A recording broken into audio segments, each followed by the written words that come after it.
Cristo. Amém? É uma nova aliança. Queridos, o tema de hoje que eu queria trazer para nós é desfrutando de Jesus. Quando eu desfruto de Jesus, eu sou abençoado. Quando nós não desfrutamos de Jesus, nós deixamos de ser abençoados. E eu quero trazer para você hoje o que está em 2 Samuel, capítulo 6, em diante, do versículo 5 em diante. 2 Samuel, capítulo 6, desfrutando da bênção, irmãos, verdadeira, da presença de Deus. 2 Samuel, capítulo 6, versículo 5, diz assim: Davi e todo o povo de Israel celebravam diante do Senhor, entoando cânticos e tocando todo tipo de instrumento musical, liras, harpas, tamborins, chocalhos e símbolos. Quando chegaram à eira de Nacon, os bois tropeçaram e Uzá estendeu a mão e segurou a arca. A ira do Senhor se acendeu contra Uzá, e Deus o feriu por causa disso. E ele morreu ali mesmo ao lado da arca de Deus. Davi, porém, ficou indignado, porque a ira do Senhor irrompeu contra Uzá, e chamou aquele lugar de Pérez-Uzá, como é conhecido até hoje. Davi teve medo, ficou indignado, agora tem medo do Senhor e perguntou: como poderei levar a arca do Senhor? Então resolveu não transferir mais a arca do Senhor para a cidade de Davi, cidade de Jerusalém. Em vez disso, levou-a para a casa de Obed-edom, na cidade de Gate. A arca do Senhor ficou na casa de Obed-edom, em Gate, por 3 meses. E o Senhor abençoou Obed-edom e toda a sua família. Amém? Vamos orar, vamos agradecer ao Senhor pela tua palavra. Pai, eu te agradeço pela tua maravilhosa palavra, pela riqueza da tua palavra, pela bênção da tua palavra. Nós dizemos sempre que a tua palavra para nós ela é mel, ela é orientação, ela é leite, ela é água, ela é o símbolo precioso para que nós nunca nos desviemos do seu caminho. Obrigado, Deus, porque essa igreja vai desfrutar da bênção da presença do Senhor, em nome de Jesus. Amém, irmãos? Queridos, veja bem, nós que estamos na nova aliança, nós que somos pessoas aliançadas com o sangue de Jesus, não mais aliançados com as tábuas frias da lei, nós não somos aliançados com o Antigo Testamento, não, nós somos aliançados com a nova aliança no sangue de Jesus. Nós precisamos aprender algo que é muito importante para nossas vidas: cuidado com a força humana. Cuidado com a justiça própria. Nós estamos 12 dias falando sobre contra a justiça própria, contra o esforço humano para obter a bênção de Deus. Nós estamos 12 dias falando sobre como estar fora da lei. É até engraçado dizer isso, né? No mundo aí fora soa meio contraditório. Mas para nós é realmente sair da lei que nos circunda, que está ao nosso derredor, querendo nos fazer valer do nosso comportamento bonzinho, legal, para receber alguma coisa de Deus. Deus não quer isso, irmãos. Deus quer que você se relacione com Ele com base na sua bondade, não naquilo que você faz. Porque o dia que você esquecer de jejuar e orar, você vai estar devendo, é ou não é? Pode fechar a porta, hein, amigo? Faz favor. E quando você deixar de jejuar e orar, como é que você vai chegar confiante diante de Deus? Não tem jeito, não é verdade? Quando você esquecer, ou você deixar de orar, ou jejuar, ou aquele dia você brigar com seu filho ou com seu marido, qual é a perspectiva que você vai ter de Deus naquele dia? Das piores possível. Você vai dizer: ai meu Deus, eu briguei com meu marido ontem, chamei ele de bonito demais e acabou dando problema, como é que eu faço agora? E aí vai dar problema mesmo, porque você não vai conseguir se relacionar com Deus. Aí se você falar que a sua mulher era bagunceira, vixe, não chama de bagunceira não, vai dar problema.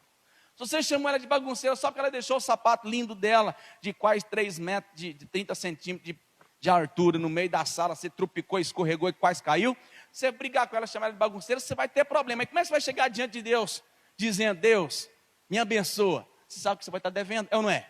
Então, queridos, não se relacione com Deus com base naquilo que você faz para Ele, para receber a bênção. Relacione com Deus com base na sua misericórdia, na sua bondade, que dura para sempre. Amém? Cuidado com o esforço humano. Cuidado com a força que você produz para obter um resultado favorável do Senhor. Veja bem, a história aqui é linda e maravilhosa. A arca foi tomada, o povo saiu para a guerra, e eles levaram a arca uma vez. E eles acharam que a arca tinha dado vitória para eles. Numa segunda vez, numa outra oportunidade, o que eles fizeram? Pegaram a arca e levaram de novo. Só que nesse dia, deu zebra. Por que deu zebra?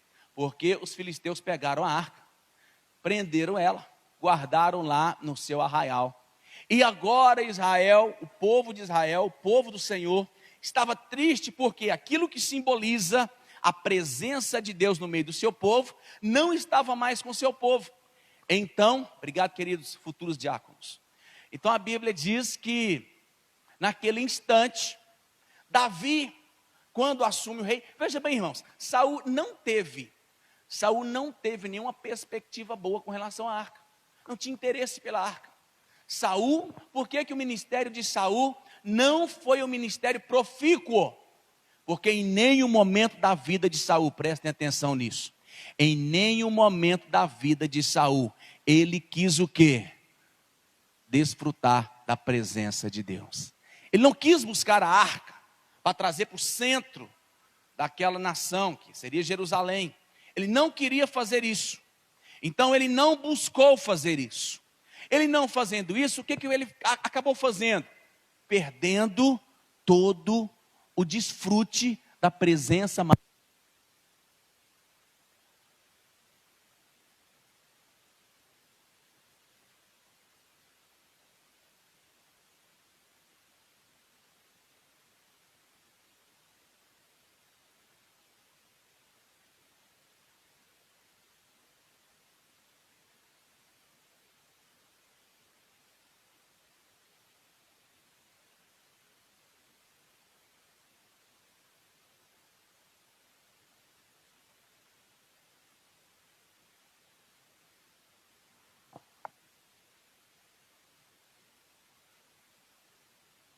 Amém. Davi foi ao contrário. Davi, ele quis ir atrás da arca, quis trazê-la de novo para a nação, para que pudesse o que? Desfrutar da gloriosa presença de Deus. O que a arca simboliza para nós? O que nós vamos pensar? A arca simboliza a presença de Deus. Quando nós olhamos na promessa que Jesus viria, o que aconteceu ali naquela época? A Bíblia diz que o povo quando quis receber a Jesus, o que aconteceu, irmãos? A Bíblia diz que receberam uma promessa, o anjo veio e falou: eu vou enviar, Jesus virá um homem, que o nome dele será chamado como? Emanuel. O que significa Emanuel? Deus conosco. Agora Deus não está longe de você, Deus vai ficar continuamente com você. Essa foi a promessa que o anjo trouxe. Então o que simboliza a arca da aliança para nós? Significa a presença de Deus, ou seja, a presença contínua do Espírito Santo, a presença de Jesus no nosso meio, aleluia.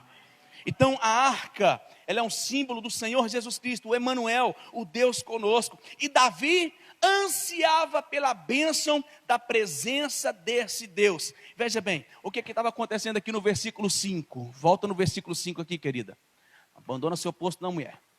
Versículo 5, a Bíblia diz assim, olha para você ver, Davi e todo o povo de Israel celebravam diante do Senhor, entoando cânticos com todo tipo de instrumento musical. E ele citou alguns instrumentos aqui. Sabe, irmãos, prestem atenção.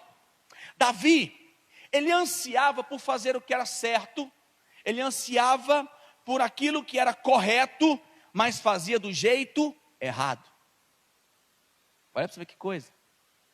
Tem muita gente no mundo de hoje que está dizendo eu te amo de uma forma errada. É ou não é? Casal que conheceu há pouco. Hoje a Adriana estava ouvindo uma música lá dos anos dela, dos anos 80. Ela falava assim, nossa, a música fala assim, como é difícil eu dizer te amo. E já era um casal, já estava junto há muito tempo. Antigamente era assim, não era, Anjinha? Nós tínhamos dificuldade de falar eu te amo, não era? Uma dificuldade, não era, Eliseu? Uma dificuldade de assim, já namorada, a gente era meio seco, né? E não tinha essa, hoje não. O casal conheceu hoje, à noite já manda, como eu te amo. Meu Deus do céu, acabou de conhecer. Uma facilidade ou não é? Então eles estão fazendo o que é certo, mas da forma errada. Não é? Por quê? Porque, para falar eu te amo, peraí, vai comer 1 quilo de arroz primeiro, 1 quilo de feijão, 1 quilo de sal, né? Vai comer 1 quilo de sal primeiro para saber se ama mesmo, hein? Porque é tão bonito quando o casal se encontra, não é? Nossa, casal se encontra, é tudo amor, é tudo romance, é coisa linda. Nossa, como você é lindo. Ai, como você é cabeludo, o bicho é até careca. Você é cabeludo para mim, não interessa, né? Aí o bicho tem uma barriguinha, fala assim, nossa, para mim esse tanquinho é maravilhoso. Ah, meu irmão, a pessoa parece que cega, mas depois, na hora que passa um tempo junto e vem o divórcio, capeta, demônio, te odeio, sai da minha vida. É ou não é, irmão? Misericórdia, como que a gente passa da bênção para a maldição rapidinho, não é? Misericórdia. Gente, às vezes então a pessoa está fazendo o que é certo do jeito errado. Não sai dizendo eu te amo, não. Primeiro sem convicção plena na sua vida, não. Para. Vamos voltar para Davi que é melhor. Davi estava querendo fazer o que era certo. Ele queria trazer a arca agora para o centro, para o palácio, para Jerusalém. A arca estava na casa de Abinadab. A arca estava lá na casa do Senhor Abinadab. Quer dizer, o Senhor é bondoso. E quando Davi então tenta trazer a arca, ele quer fazer o que é certo, mas do jeito errado. Por que do jeito errado? Ele tem a visão dos filisteus. O que os filisteus fizeram? Quando aquela arca começou a dar problema lá, colocou a arca diante no templo deles. Aí o Dagon, o Deus deles lá, caiu, quebrou.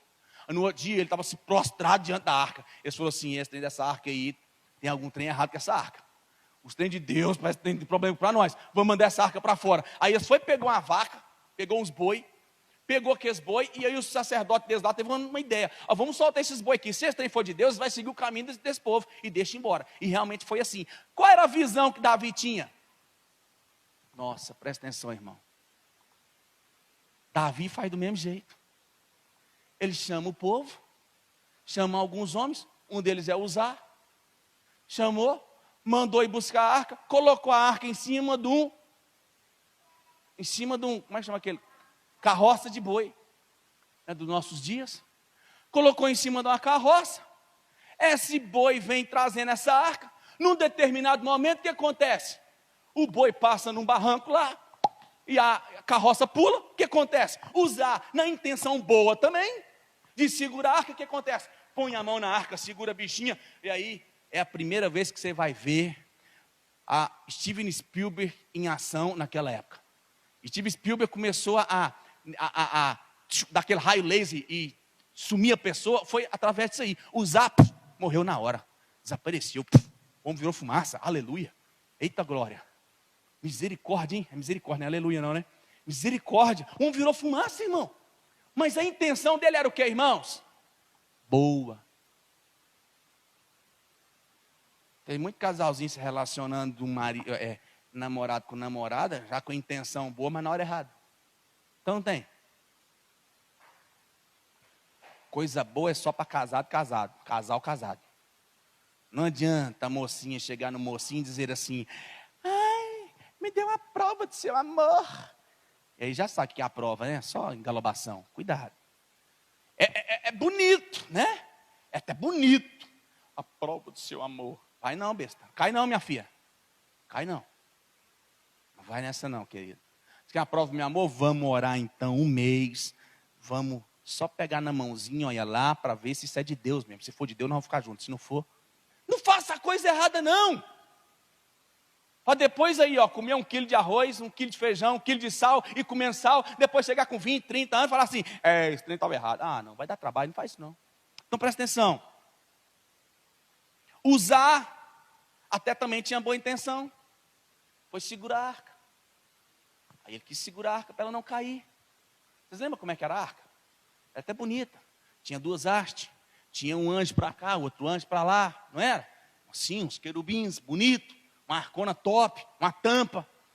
Aí a Bíblia diz, irmãos, que quando Uzá toca nela, o homem desaparece.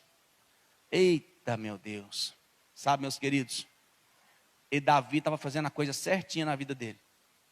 Querendo trazer a presença de Jesus para o centro, para o meio, para dentro da igreja, para dentro da nação, para dentro da casa, para dentro da sua família. Leve Jesus para o centro da sua família e você vai ver coisas grandiosas e poderosas acontecer na sua vida. Mas leva Jesus para você ver. Não despreza ele. Aí, de repente, usar morre. Sabe o que significa usar? Tem tudo a ver. Irmão, a Bíblia não tem nada assim desconexo, não. Ela tem tudo a ver. Usar significa força. Vocês lembram qual que é o nome da metralhadora que Israel usa? Uzi. É a Uzi.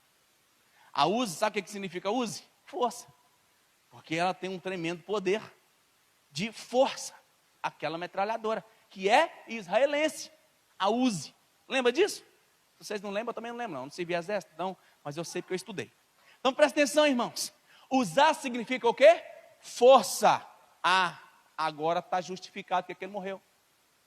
Quando você ou quando alguém tenta fazer as coisas de Deus na sua força, gera morte. Quando você faz as coisas de Deus, mas envolvido com a obra consumada de Jesus na cruz, gera vida. O problema é esse, irmão. O cara tentando fazer na sua força. Ai, como eu já vi pastores dizerem. Ai, eu acordo cedo, eu oro até tantas horas, eu faço isso, eu faço aquilo. Aí se eu não orar, o bicho pega. E se eu ficar orando demais, tem que orar. Se eu não orar, ai, a obra é feita com muitas dores. Eu prego, eu chego a ter dor no corpo. Eu não sei o que, está sofrendo à toa. Está fazendo a obra dele, está fazendo a força dele. Nós não podemos fazer a obra que é de Deus na nossa força. Se a obra é dele, faz na força de Jesus, aleluia, nós vamos obter resultado. Mas se a obra é dele, eu faço na minha força, quem vai morrer sou eu. Por isso que tem tanta gente depressiva, ansiosa, passando mal. Eu disse no grupo dos meus amigos pastores, eu disse que a vida cristã e ministerial, ela tem que ser uma diversão, uma aventura num grande parque de diversão, aonde eu me alegro em estar com os irmãos, eu me alegro em pregar, eu me alegro em servir, eu me alegro quando eu vou levar a ceia lá para a Ângela, eu me alegro com tudo isso, meu irmão. Para mim isso é uma alegria, uma diversão, é um prazer. Se for um peso, casca fora. Fazendo a sua obra, meu filho, a sua força vai dar problema. Você vai chegar no final do ano estressado. Os líderes de ministério, os líderes de GECEL, vão chegar no final do ano estressados. Ah, pastor, minha célula não cresceu, pastor, eu fiz tanto. Pastor, eu dei lanche a vida inteira. Eu comprei pão, eu comprei bolo, eu levei mortadela, levei queijo, levei biscoito de queijo, levei pão de queijo, pastor. Eu passava na casa do fulano, levava ele. Eu passava na casa da fulana, levava ela. Pastor, ai como eu fiz, chegou, não cresceu só uma alma. Ai. Aí eu vou dizer, você vai morrer. Faz na sua força não. Faz na força de Jesus. Se divirta com isso. Se divirta. Irmão, quando eu vou para a célula e só tem eu e minha esposa, mais o casalzinho da família, nós nos alegramos como se aquela sala estiver cheia, meu irmão. E nós ficamos alegres, cheios da graça de Deus ali. Nós não vamos inventar outra coisa, porque não tem ninguém não. Nós vamos pregar a palavra, vamos orar, vamos rir com aquele povo, vamos contar testemunho, vamos lanchar como se tivesse 20 pessoas naquela célula. Você está entendendo, querido? Porque nós nos divertimos nessa obra que é de Jesus, ela não é minha. Eu estou aqui só para divertir com Ele, aleluia. A vida cristã tem que ser um prazer. Mas se ela for um peso, vai dar problema. Por isso que naquele dia virou morte. Sabe, irmãos, muitos pastores, muita gente, muitos líderes dizem que para ter a presença de Deus, precisa de, o segredo é o louvor. Aí eles falam assim, ó, inclusive a Adriana até falou isso comigo ontem, hoje, sei lá, cabeça da minha zureta, porque o dia está corrido. Ela falou assim, você lembra, amor, quando os pastores falavam assim, que se o louvor for ruim, nossa, o pastor tem que começar já dificuldade para pregar. E aí eu vou ver o que na realidade estava acontecendo aqui, ó. Presta atenção. O que tinha aqui que a Bíblia diz? O povo de Israel, Davi, todo o povo estava celebrando diante do Senhor. Tinha música, tinha cântico, tinha adoração, tinha instrumento. Cabra bom, não é igual eu não. Tinha cara bom tocando e cantando lá. Cara bom tocando. E gente boa cantando que nem a Rosana. E a Adriana, a Cristina, a Ana. Entendeu, querido? Tinha gente boa lá cantando. Mesmo assim houve o quê? Morte. Por que houve morte? Porque quando você faz a obra na sua força, vai haver morte. Quando o cara no louvor chega aqui confiante nele mesmo, e aí ele pega o violão e fala, deixa comigo, eu toco em lá, em si, em dó, em ré, em fá, do mesmo jeito, sustenido, destemido, de qualquer jeito, né, Juninho? Eu toco sustenido, destemido, sem medo nenhum, eu toco de qualquer jeito, deixa comigo. Você pode ter certeza, não haverá unção, mas quando você chega no louvor, dependendo da unção de Cristo, do Espírito Santo, ali vai haver vida. Não dependa de você, nem da sua força, dependa daquilo que Cristo quer fazer. Não tem nada a ver com a gente, tem tudo a ver com Ele. Tem nada a ver com a gente. Pastor, o senhor está desprezando o ensaio então? Não disse isso, falei isso? Não estou desprezando o ensaio, não estou desprezando a organização, não estou desprezando a disciplina, o estudo, não estou desprezando isso. Mas eu estou dizendo, não confie nisso. Eita. Amém, irmãos? Sabe, muita gente, irmão, então vai dizer o quê? Que para ter a presença de Deus, o segredo é louvar. Mas a Bíblia diz que o povo estava cantando um tipo de louvor que se baseia na força humana. Por isso que eu falo na minha igreja, que música nós vamos cantar? Deixa eu dar uma olhadinha, deixa eu ver a letra. Essa música não tem nada a ver com Jesus. Não cantar não. Entende, querido? Vocês entendem isso, irmãos? Aquele louvor que nós fazemos, mas que é contrário à graça, o mover de Cristo, ele não tem nada a ver com a gente. Mas o louvor que é feito na unção do Espírito Santo, que exalta Cristo, que exalta Jesus, a sua obra consumada na cruz, o seu sangue derramado, é esse que o Senhor adora. Aleluia. Então a gente tem que tomar cuidado, não é qualquer musga, né, Cristina, como nós dissemos, né? Musga, não é qualquer musga que Deus fica assim. Não, irmão, não é qualquer música.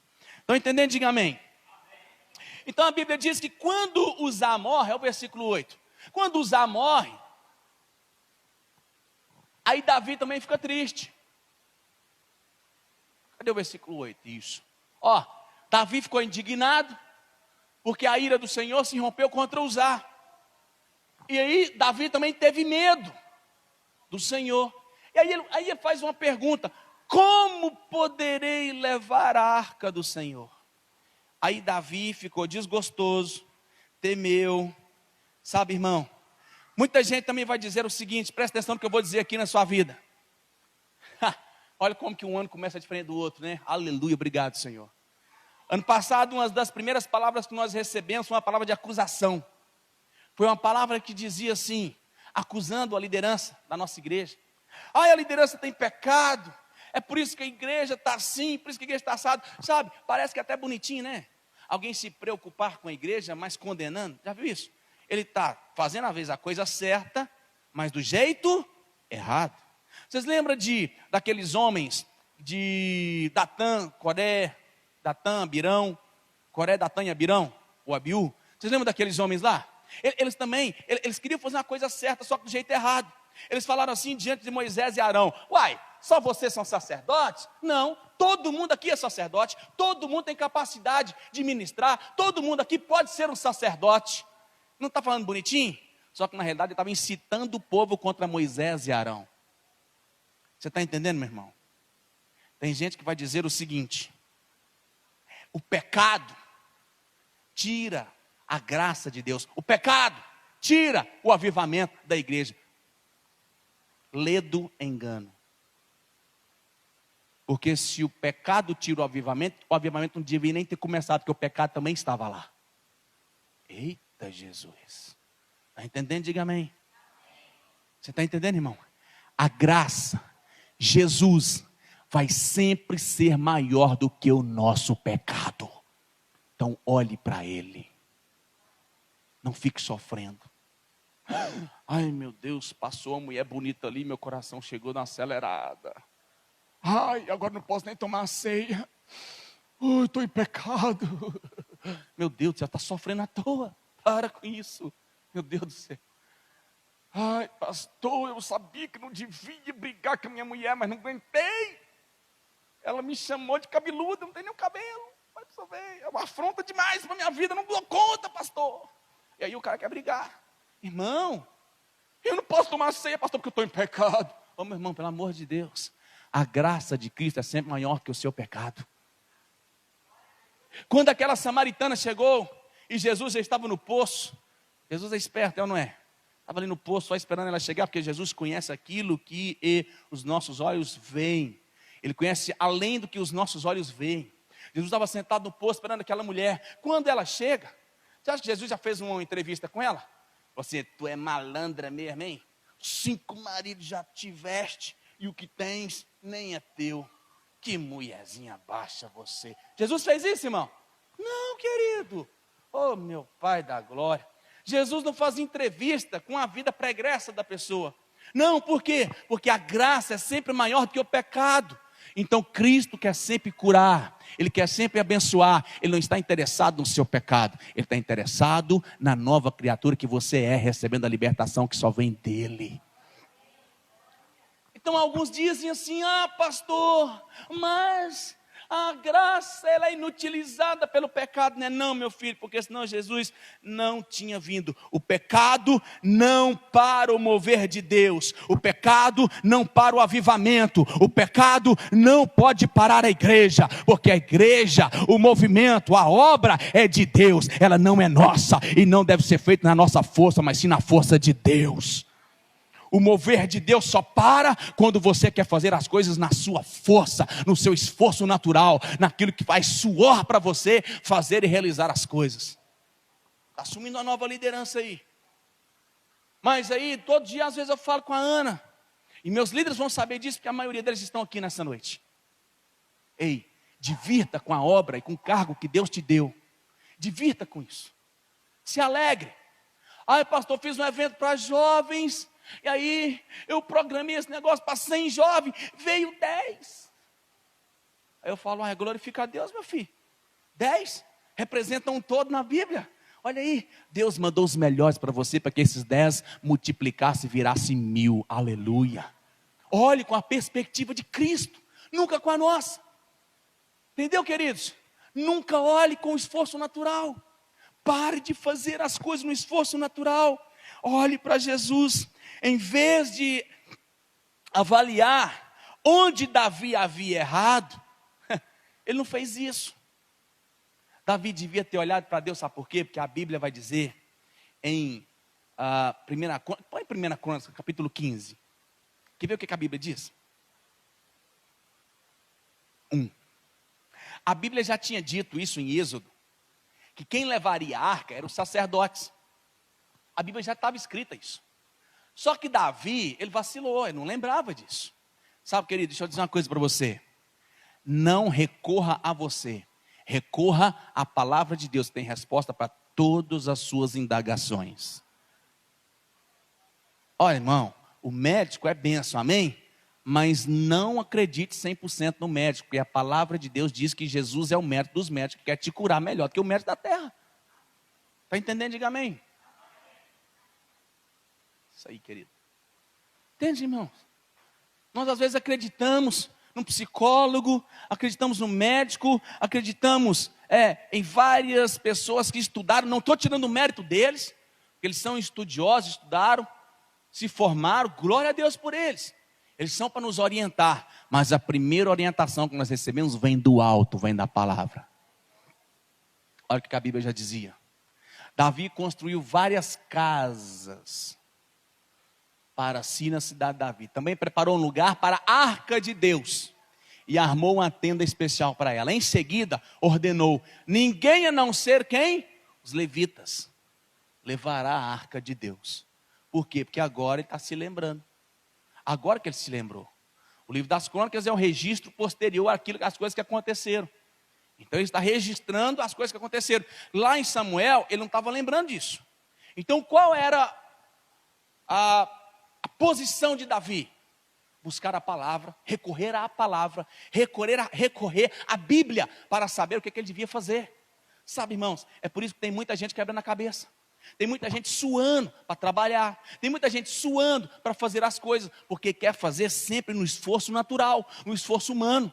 Sabe? Aí o cara está lá de bobeira, está orando, pedindo a Deus, Deus me envia um emprego, envia um trabalho, envia um emprego, envia um emprego, envia um emprego. Aí de repente, Deus tem lá um emprego top numa multinacional para ele, para que ele comece já num cargo bom e em pouco tempo ele se estabilize e Deus vai dar graça para ele, para que ele seja um diretor daquela empresa. Mas aí não, aparece para ele aqui um carguinho meia boca mais ou menos, ele acha que é de Deus, por não ter orientação de Deus, pega aquela tranqueira, aí fica lá sofrendo, labutando, chorando, brigando, chegando todo dia em casa brigando com a mulher, chegando em casa todo dia chateado por causa de um emprego que ele não soube esperar, porque não recebeu orientação de Deus, porque era aquele.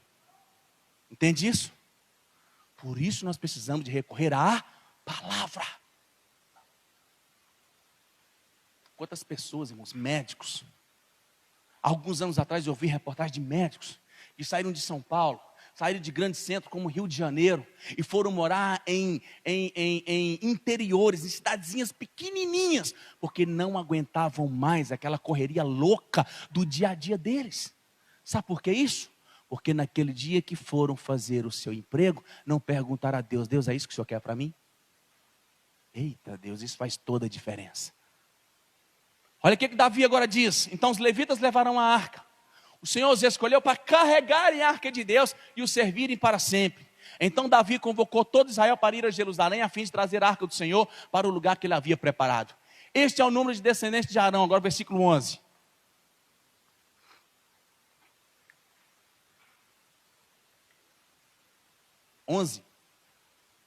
Em seguida Davi convocou os sacerdotes Zadok e Abiatar e o chefe de levita Uriel, Asaías, Joel, Semaías, Eliel e Abinadab.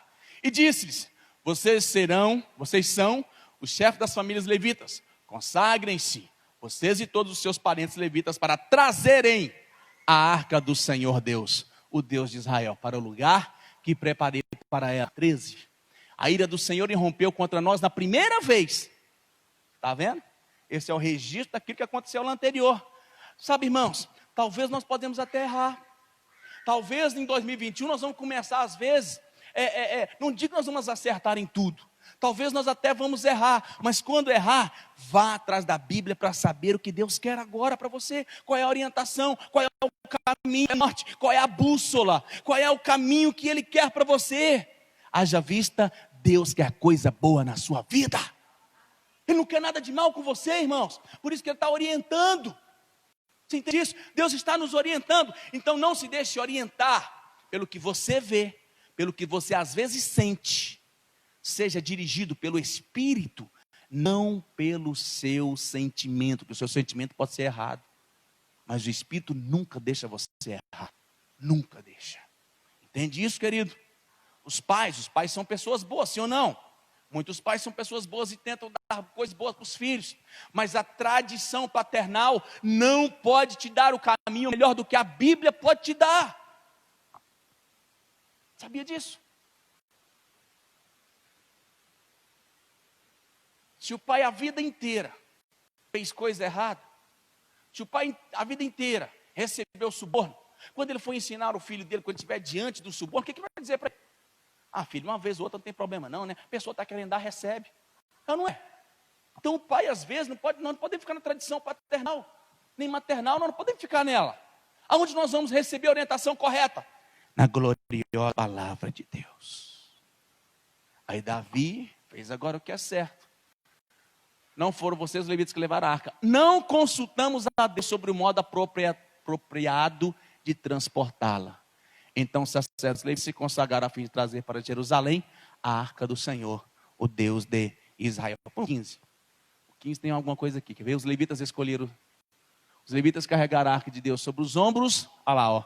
Usando varas presas a ela, conforme o Senhor havia instruído por meio de Moisés. Então lá em Êxodo, já tinha a forma correta de como levar a arca. Só que Davi olhou. Qual é a analogia que nós podemos tirar aqui? Qual é o princípio? Qual é a experiência que nós podemos tirar aqui?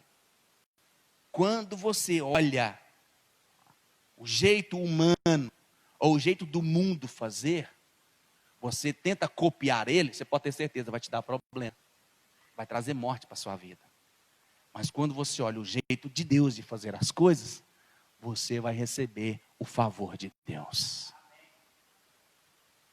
Então você quer desfrutar da bênção da presença de Deus? Faça do jeito certo. Faça do jeito que você consiga enxergar Jesus. Tudo é dele, por ele, para ele. São todas as coisas. Muita coisa que parece que é bonitinha. Como eu disse aqui de Datã, Coreia, Abiú e Abirão, Biu. Isso era até bonitinho, né? O que é isso? Nós é que precisamos ser sacerdotes também. Todo mundo é sacerdote. Olha, até parece que o cara estava prevendo o que ia acontecer lá no Novo Testamento. Pedro diz isso. Nós somos sacerdotes, não é isso que Pedro diz? Sacerdócio real nós somos, não é? Olha, para você ver, até parece que ele estava assim, profetizando aquilo que ia acontecer, mas não era não. Ele estava incitando o povo contra Arão e Moisés, para que tivesse uma posição de galardão, uma posição de autoridade, sendo que não era para eles. Então, cuidado, irmãos. Tem coisa que até parece bonita, mas o final é caminho de morte. Então, traga a presença de Deus, o Emmanuel, Jesus Cristo, para dentro da sua casa, para dentro da sua família, para dentro do seu trabalho. Olha, e nesse meio caminho, amanhã eu vou continuar essa história, que essa história é linda. Mas como diz o Jó, vou te dar um spoiler. Spoiler que fala? Spoiler é falar aquilo que vai acontecer, né? Vou te dar um spoiler. Será que você, olha para você, o tanto que é difícil, irmão. Será que você teria coragem de pegar essa arca agora e colocar na sua casa? Depende do seu olho. É ou não é? Depende do seu olho. Porque se o seu olho foi como de Davi, você está doido, moço. Como é que eu faço para levar essa arca? Imagina esse trem lá dentro de casa. O menino, que nem o Joaquim, passa correndo lá, toca nessa arca sem querer, essa arca cai no chão, o menino morre. Não quer levar não, né, Rosana? Rosana fala assim, quer de jeito essa arca na minha casa?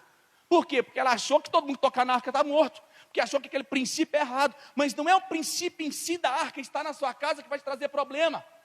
São os olhos errados. Então talvez você ficasse como Davi, temeroso, indignado e com medo.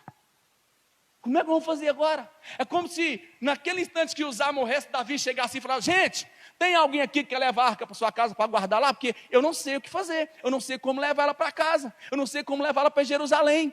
Tem alguém? Cada um ia sair de fininha. Eu não quero esse trem na casa não. Eu tenho filho pequeno, você está doido? Não, minha mãe tem 70 anos, gente. Minha mãe não está nem enxergando direito, vai que ela anda lá, toca, encosta nessa arca. Você está doido? Não quero nada na minha casa não. Então amanhã nós vamos falar mais um pouquinho disso. Em nome de Jesus. Amém. Vamos receber Jesus na nossa vida. Amém. Mais um dia. Vamos colocar de pé. Cadê meus ajudantes? É Asaf e Manuel, os dois diáconos hoje? Que gracinha, viu? Muito bem. Sirva a Deus com alegria, sempre. Com esse prazer. Aleluia. Muito. Vocês são abençoados. Tem corte na mão, vai doer, né? Aleluia. Aqui, ó. Pode. Amém. Pode passar e entregar aos irmãos Asaf e Emanuel. Por favor. Meus irmãos do Instagram, muito obrigado por nos acompanhar nessa noite. Amanhã nós temos mais um culto abençoado, mais um dia de oração. E nós estaremos orando por você, pela sua vida, pela sua casa. E leve Jesus para o centro da sua vida, do seu trabalho, da sua família, em nome de Jesus. Deus abençoe até amanhã, em nome de Jesus.